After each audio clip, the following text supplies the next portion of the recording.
What's going on, Nature's fans? Chris with Nature's Recreation again, Aquascape Artist of the Year. We are back out for another project showcase. We are in beautiful Sunset Hills, Missouri, checking out this amazing pondless waterfall that we did about 4 or 5 years ago, and we weren't able to get any good YouTube footage when we built it. So I wanted to come back and show you guys what this thing is about. It is an unbelievable feature and probably still to this day one of my favorites. Check this out.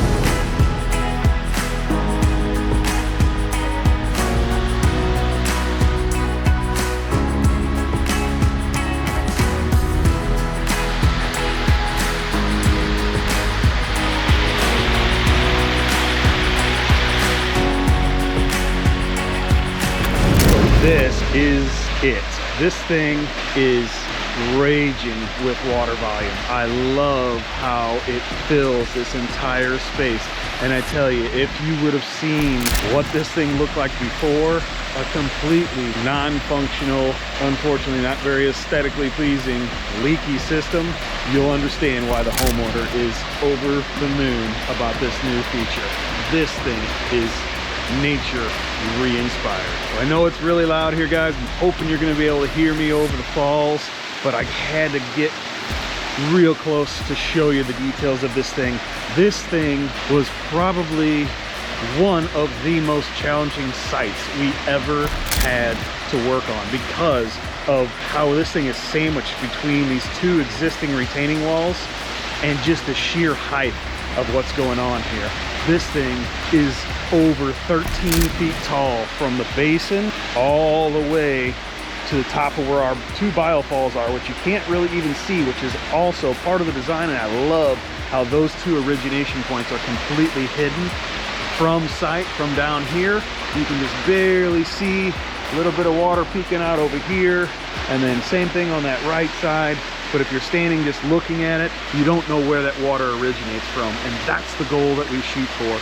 But I tell you, as far as slopes and elevation goes, this thing is only roughly about 25 to 30 feet long as far as distance. In the first 10 feet, maybe 12, we actually transcended over 11 feet of elevation. That goes up to that little green statuette right there. That was our challenge here, to really figure out how to contain all this water, how to blend everything into the sides to make it look like this retaining wall was actually tucked up behind these boulders that always existed, but we actually had to do it afterwards. That was really a design focal point of this feature. And not to mention, we had to get down here to scrape up this existing flagstone patio so they can make way for this new stamped concrete, which just came out awesome. I tell you, that is a view from a dining room table. Check out what they get to look at every night at dinner.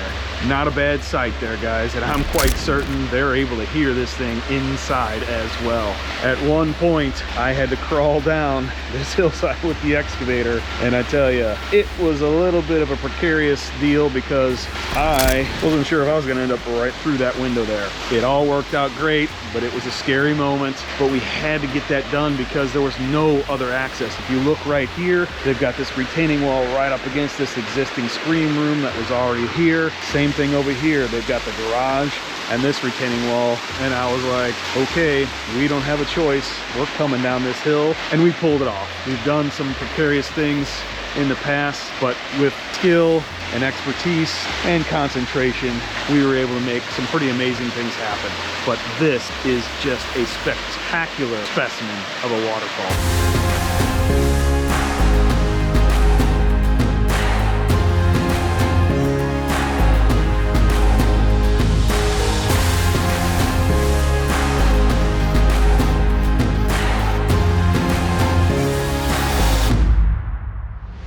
Tell you guys, this is not just a waterfall here. We actually came in and created a pathway for the client to get up. But believe it or not, our access originally was coming right through here. We had to bridge over this nice asphalt curb. We crawled up through there and we just barely had enough room. We had to sneak between all these trees, being real careful of the property line. And after it was all said and done, because the access to go up to the top is pretty tight, homeowner said, hey, can we do a set of steps going through here? So they had some ledge rock steps, or stones rather, from the existing waterfall feature that we tore out, and we repurposed some of those up top. So they're not exactly what we would have normally done, but we were trying to save some of the budget for the customer, and we did repurpose those to the best of our ability. But these down here, these are the ones that we brought in. So we've got this really nice ledge rock staircase. It just leads you right off of this driveway, walking right through the landscape in the woods. I love all these hemlocks and every little bit of these ground plantings. It makes you feel like you're going on a nature walk through the woods. All these steps and flagstone, most of these we repurposed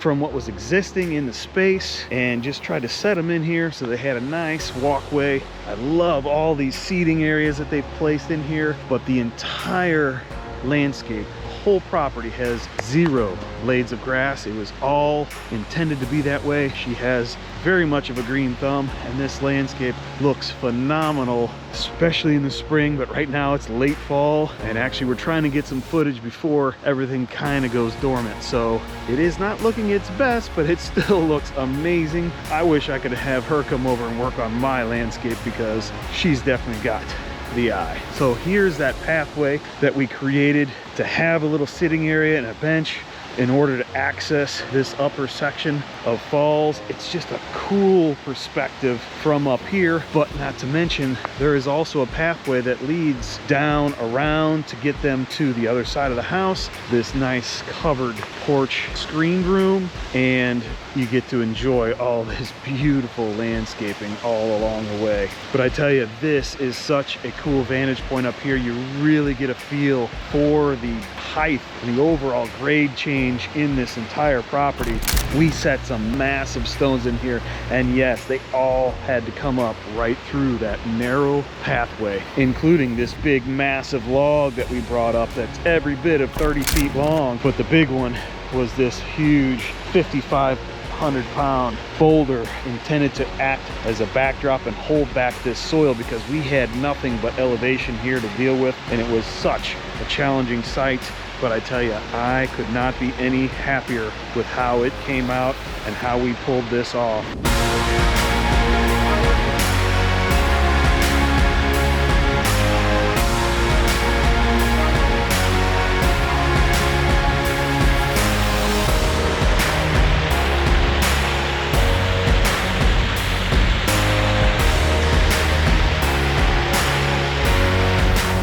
I don't know if you can see the current of water coming out behind this stone. That was an intentional drop-in of another line, because the client actually had one existing functioning pump that was down in the pond. So we ended up taking that and saying, hey, let's utilize that, but we didn't have enough space to throw them into each one of our 6,000 biofalls here. So what we did was we just added this jet line, camouflage it with the stone so it just looks like a spring is welling up out of this stream bed, and it's just an additional way to really grab and add that extra flow that you may need to get the falls to do what you want. So that is one of the tricks of the trade that we use when we need to have that additional flow.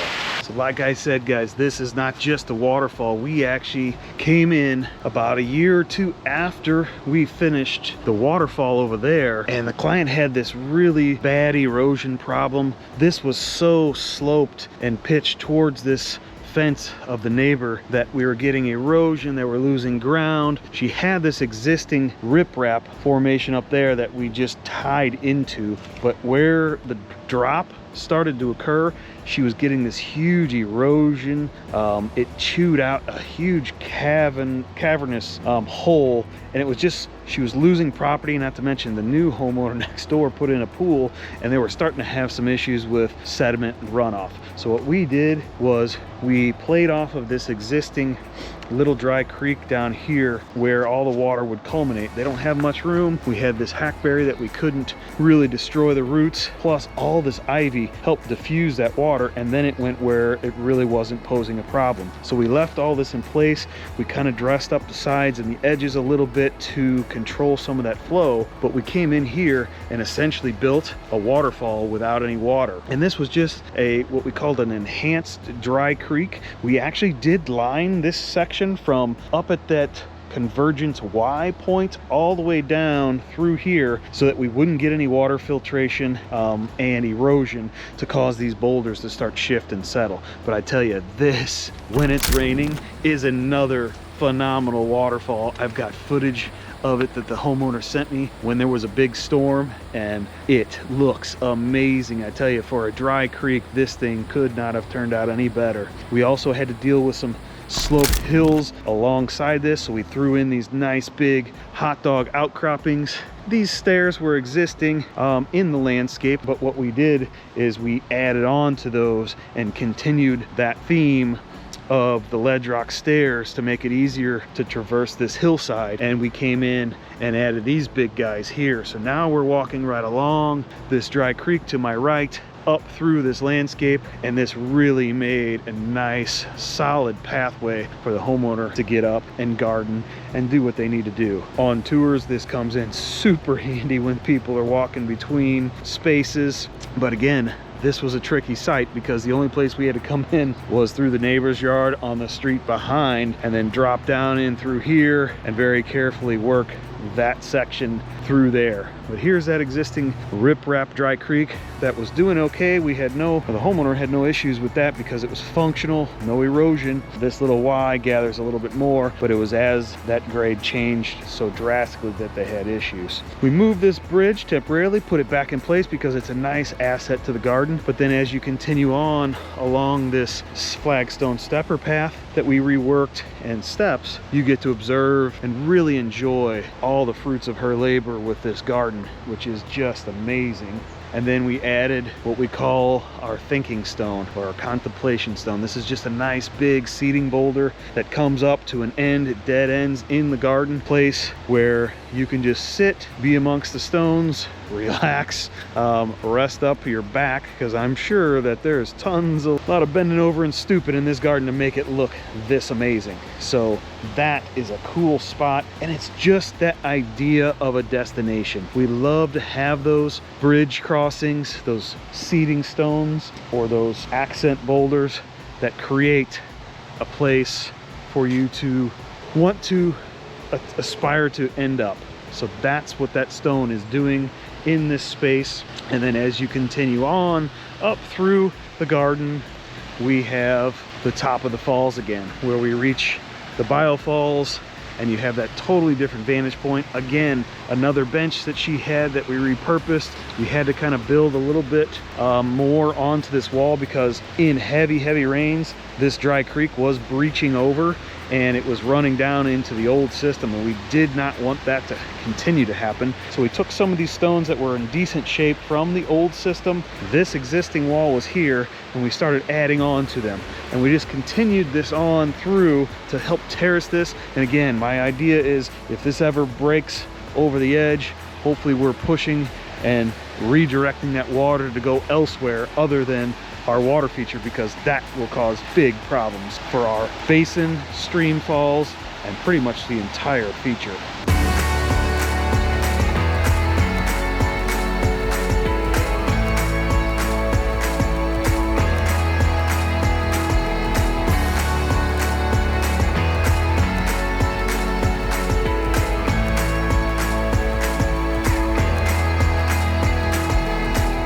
Just to give you perspective on how sloped this site was, this was the front yard that we had to come up and get material all the way up around the back there. We did use this more gradual drive because it had the least amount of slope, but I tell you, when the trucks are parked down here and you're going up and down this hill 15, sometimes 20 times a day and back, you get a good leg pump. So I was exhausted working through this project because it really is a nasty hillside here. You can see by the skid marks, they're probably getting a little traction loss from time to time coming down this hillside. They've got some steps that really could use some reworking here in front, but looks great. I love how this whole property has no grass anywhere, just ground cover, landscaping, and shrubs throughout this entire property. But it was a challenging site. You can see how far up that hill the house is, and the waterfall is pretty much at the peak of that roof. I didn't do any grade measurements to see exactly what that is, but I'm guessing we got another 15 to 20 foot of elevation just to the parking pad, if not more. So you can imagine going up and down this guy many, many times, because everything we had to be parked out here. All the boulders were staged and lined up in this little grassy area along the road, and then one by one, all had to go up that hillside. Well, that concludes another Nature's Recreations project showcase. Hope you guys enjoyed that feature. I tell you, it is a one-of-a-kind, just amazing waterfall, and I would love to hear your guys' comments. Do me a favor, like, share, and comment on this video, and let me know what you guys think about that project and just about our work in general. We're really out here trying to produce amazing content for you guys to enjoy and to understand what it's like to live the aquascape lifestyle. Until the next time, Chris with Nature's Recreations. We'll see you guys soon.